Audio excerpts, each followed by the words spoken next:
दोस्तों, पिछले वीडियो में जब हमने आपको ये बताया कि गुटखे में कांच मिलाई जाती है तो आप में से बहुत सारे लोगों ने उसका विरोध किया। तो हम बाकी फूड प्रोडक्शन के साथ गुटखे में मिलाई जाने वाली सबसे घटिया चीजों से आपको रूबरू कराएंगे। पहले आपको रिसर्च द्वारा रेड में पकड़े गए गुटखे में बेस इंग्रेडिएंट दिखाते हैं कि बहुत ही लो क्वालिटी का टोबैको होता है। उसके अलावा उसके अंदर जो है वो मुख्तलिफ और चीज़ें डालते हैं। मिसाल खून, जो कि कमेले से खून लिया जाता है, उसको ड्राई करके उसमें शामिल किया जाता है, क्योंकि एक्चुअल प्योर कत्था महंगा होता है तो वो उसमें खून शामिल करते हैं। इसके अलावा उसके अंदर जो एक शीशा होता है यानी ग्लास, उसकी क्रश फॉर्म भी गुटखे के अंदर होती है। उससे क्या होता है कि वो मुंह के अंदर जब वो गुटखा इस्तेमाल करता है तो वो हल्के हल्के जख्म उससे लगते हैं और उस जख्म की वजह से जो निकोटीन है, जो तंबाकू के अंदर जो जहर है, वो ज्यादा जज्ब होता है। जैसे कि आपने इस स्पेशलिस्ट का वीडियो देखा, कत्था महंगा होने के कारण उसमें सूखा हुआ खून मिलाया जाता है और उसमें कांच के पाउडर मिलाए जाते हैं, जिसके कारण मुंह में खरोंचे आती है और चूने के कारण मुंह जलने लगता है और बार बार खाने के कारण हमें उसकी लत लग जाती है। अब हम आपको दूसरा वीडियो दिखाते हैं। ये देखें जी, ये देखें जी। अब खुद देख ले, अपनी आंखों से देख ले। इसके बाद भी अगर कोई गुटखा खाए, क्या है ये भाई? क्या है ये? चूना है? ये चूना है सारा। चूने का पत्थर है जी। अगर मैं खींच के किसी के सर पे मारूं, उसका सर फट जाएगा। ये देखें आप जी, ये यकीन माने पत्थर है, इतना इसका वेट है। दीवारों पे करते हैं, वही चूना है। सच ये वही चूना है, वही चूना है जो दीवारों पे होता है। जो हम बच्चों को रोकते हैं कि बेटा इसमें से दीवार से खुरेद के नहीं खाना, ये जहर है। इसमें आपने देखा ही होगा कि कितनी घटिया जगह पर इसे बनाया जाता है। यहाँ तक कि जो चूना हम दीवारों पर लगाते हैं उसे ही गर्म करके खाने वाले गुटखे में डाला जाता है। यदि आप एक चीज पर गौर करेंगे तो आप समझेंगे कि जहाँ पर गुटखा बनाया जाता है और जहाँ पर उसकी पैकिंग की जाती है, ये दोनों फैक्ट्रियाँ अलग अलग जगह पर होती है। यहाँ तक कि इन गुटखों में मरे हुए कीड़े और छिपकलियाँ भी मिली है। आखिरी डिसीजन मैं आप पर छोड़ूंगा कि इतने अलग अलग प्रूफ दिखाने के बाद भी यदि आप जहर निगलना चाहते हैं तो ये आपकी मर्जी है। आप ही अपने हाथों से अपनी जान ले रहे हैं। नंबर 2 पर है शैम्पू।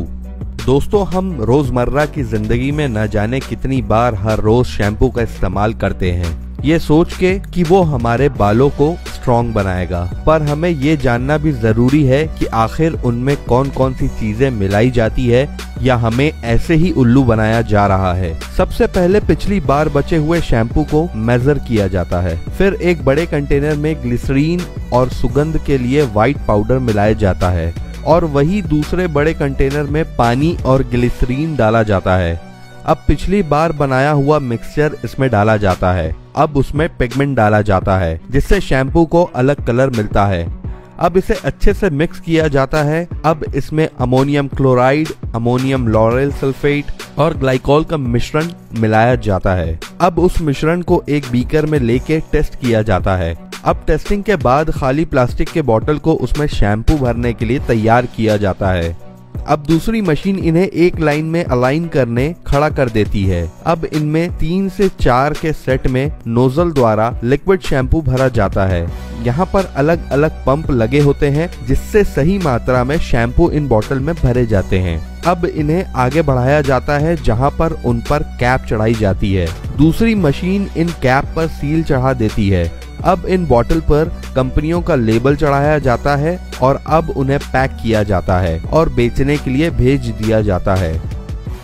नंबर 3 पर है टेनिस बॉल। दोस्तों, आपने अपनी जिंदगी में एक बार तो रबर बॉल से जरूर खेला होगा। तो चलिए जानते हैं कि आखिर इन रबर बॉल या टेनिस बॉल को फैक्ट्रियों में कैसे बनाया जाता है। सबसे पहले बड़े बड़े रबर शीट को 2 रोलर के बीच से गुजारा जाता है। ये रबर को और इलास्टिक बना देता है। अब इन्हें कुछ समय के लिए हैंगर पर टांगा जाता है जो इन्हें काट काट कर छोटे छोटे हिस्सों में बांट देता है। अब इन कटे हुए रबर के गोलों को दूसरी मशीन में डाला जाता है जहां पर इन्हें बंद करके गर्म किया जाता है। जब ये ठंडा होकर बाहर निकलते हैं तो ये किसी छोटे गोल रबर बॉल का रूप ले लेते हैं। तब एक व्यक्ति इन्हें 4 के सेट में काटता है। अब इस शीट को दूसरी मशीन पर रखा जाता है जो इन्हें गोल आकार में काट देता है।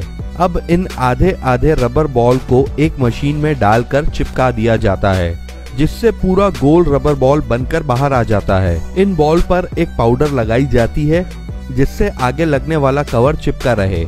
अब टेनिस बॉल के ऊपर जो मुलायम कवरिंग होती है उसकी शीट को लाया जाता है। इस शीट को अब मशीन की मदद से सही आकार में काटा जाता है। अब पहले बनाए हुए रबर बॉल को फेविकॉल जैसे गम में डुबाया जाता है। अब पहले कटे हुए मुलायम सांचे को रबर बॉल पर चिपकाया जाता है। अब आखिर में इन पर लोगो प्रिंट किया जाता है और फिर इन्हें बेचने के लिए भेज दिया जाता है। नंबर 4 पर है शटल कॉक। दोस्तों, बैडमिंटन भारत में काफी लोकप्रिय है और इसे खेलने के लिए लगने वाले शटल कॉक काफी महत्वपूर्ण होते हैं।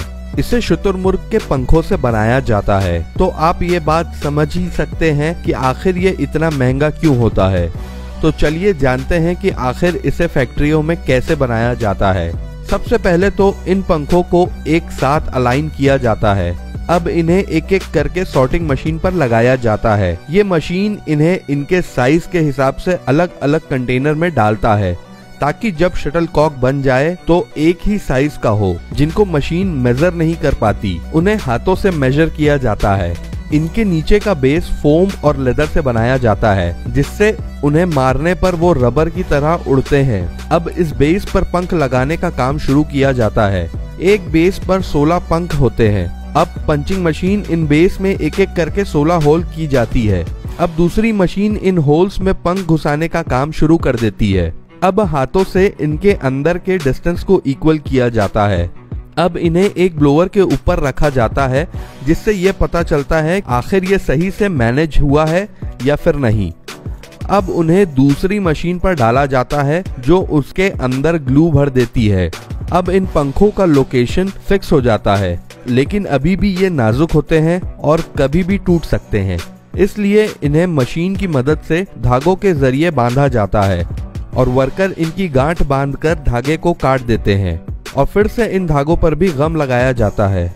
अब सबसे आखिरी में इनकी टेस्टिंग की जाती है और इन्हें पैक करके बेचने के लिए भेज दिया जाता है। नंबर 5 पर है बास्केटबॉल। इसे बनाने के लिए सबसे पहले एक रबर शीट को फोल्ड करके एक मशीन में डाला जाता है। इन्हें एक खास तरह के आकार में काट देते हैं। अब इस होल के ऊपर ग्लू लगाकर वहां पर सील किया जाता है। अब उसमें हवा भरकर इस बॉल के ऊपर गर्म सांचा डाला जाता है। अब इन्हें गोल घुमाकर उन पर नायलॉन थ्रेड लगाया जाता है। अब इसके ऊपर लगने वाली चीजें natural rubber, synthetic rubber, magnesium carbonate और मिनरल ऑयल से बनाई जाती है।